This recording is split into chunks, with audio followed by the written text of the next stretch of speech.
Hello పిల్లలు, మీరందరూ ఎలా ఉన్నారు? అమ్మ స్టోరీస్ తెలుగు ఛానల్కి మీ అందరికీ స్వాగతం. ఈరోజు మనం ఒక ఆసక్తికరమైన చక్కని కథ వినబోతున్నాం. రెడీనా పిల్లలు? అయితే కథ మొదలు పెడదాం. ఈ కథ పేరు తెలివైన చిలుక. పిల్లలు, ఒక చిన్న గ్రామంలో ఒక రైతు ఉండేవాడు.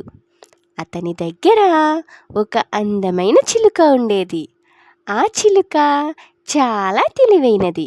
ఒకరోజు రైతు మార్కెట్కి వెళ్ళాల్సి వచ్చింది.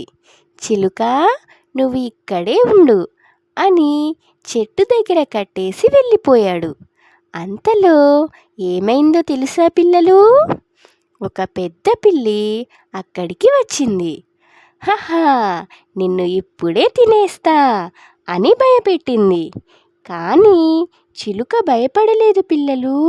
అది చాలా తెలివిగా ఇలా చెప్పింది, ఇప్పుడే నన్ను తింటే చిన్నగా ఉంటాను, కానీ నేను రైతు దగ్గరకు వెళ్తే నాకు మంచి తిండి పెడతారు.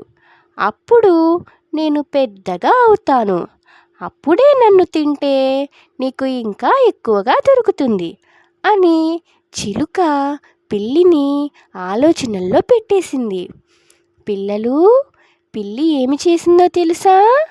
అది అలా ఆలోచిస్తూ సరే అనుకుంది. అప్పుడే రైతు తిరిగి వచ్చేశాడు. పిల్లి భయపడి అక్కడి నుంచి పరిగెత్తి పారిపోయింది.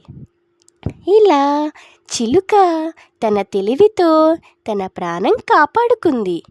పిల్లలు, మరి ఈ కథ నుండి మనం నేర్చుకోవాల్సిన నీతి ఏమిటో తెలుసా? తెలివిగా ఆలోచిస్తే ఎలాంటి ప్రమాదం నుంచైనా బయటపడవచ్చు. ఇంతే పిల్లలు, ఈరోజు కథ మీకు నచ్చిందని ఆశిస్తున్నాను. మీకు ఈ కథ నచ్చితే లైక్ చేయండి. మరిన్ని మంచి కథల కోసం అమ్మ స్టోరీస్ తెలుగు ఛానల్ని సబ్స్క్రైబ్ చేయండి. మరియు మీ ఫ్రెండ్స్తో కూడా షేర్ చేయండి. మళ్ళీ మరో కొత్త కథతో కలుద్దాం పిల్లలు. ధన్యవాదాలు.